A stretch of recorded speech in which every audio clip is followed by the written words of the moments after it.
Wow, it's hard to believe we've come to the final class session of our World Cultures class here at Kentucky Christian University for this semester.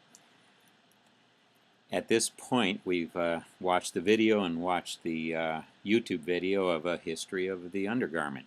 Uh, I did that specifically because I wanted to maybe raise a few eyebrows and cause a giggle or two or a laugh, but actually it had a very specific purpose because it deals with very important cultural artifacts. What is a cultural artifact? As I mentioned in the lecture, anything that we use. And the more closely related that cultural artifact is to the intimate understanding we have of ourselves, the more it tells us about our worldview. That's why we study them.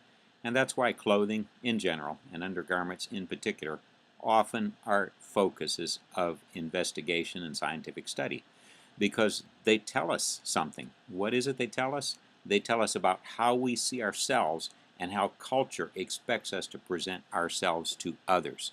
It tells us what cultural demands of us as an individual and how we have to live, act, and dress in order to fill the cultural expectations of us. How then do they inform us of changes in worldview? We can look at undergarments over the past couple of centuries, and we can tell a great deal about what a person was and what they were expected to be and how they viewed themselves by the type of undergarments that they wore during that particular historical period. And so culture and underwear are actually closely related. What does the undergarment tell us about culture and values? Is it specifically practical? Does it serve a purpose? Is it decoration?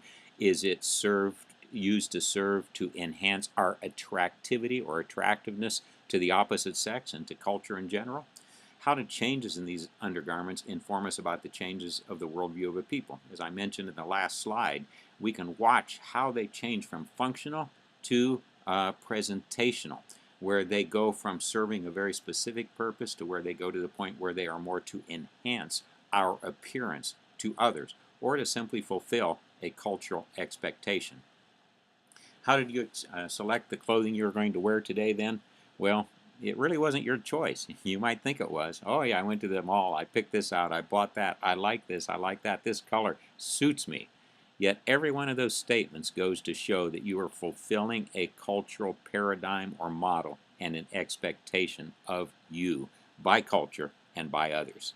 And so you fulfilled that.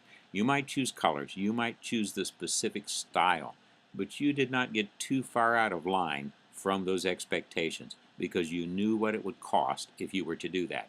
And so in most cases, you don't even ask the question. You simply do what is expected of you. And so in that way, culture dictates to us an awful lot of what we do. It needs to. It's expected to. And without that, life as we know it simply would not be possible. And that's how cultures are built up. And that's why and how we can study them. Now, understanding the nature of worldview is very significant, and cultural artifacts are the primary tool for doing that. The more intimate and personal and important a cultural artifact is to a person, the more it speaks to the deep worldview of that people and of that person. Now, we have no desire to dictate the clothing styles to you or to anyone else. We go into a new culture. In the old days, you wanted to make them dress like Christians. We've grown beyond that in anthropology a long time ago, and no longer do we do that type of a thing.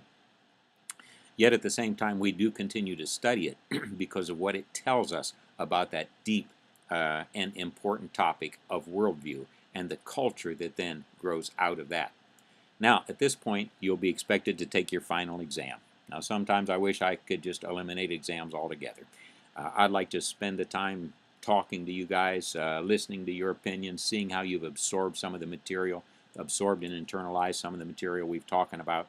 But I am required to give you a final exam. Now, this exam will be taken directly out of the lectures and the primary textbook. If you have carefully read that primary textbook, if you have listened to these lectures, if you followed the PowerPoint, you should be well equipped. It might do well to go back and review those. Look at your underlining and notes from the textbook. Listen to what you heard again in those lectures and seen in those PowerPoints or the notes that you took from them. Now, 20 of the 50 multiple choice questions will be taken directly from the midterm exam. So it would do well to go back to that midterm exam, see what you did well on, make sure you understand the reason why you chose one of the specific answers, and even more important, if you missed one, why did you miss it, and what was the correct answer? And do that review. That'll help you on this exam. Study well. May God bless and guide you in the preparation and presentation of your final exam. It's been a pleasure to have worked with you, and I've enjoyed this process very much. God bless. Have a good day, and best wishes in your final exam.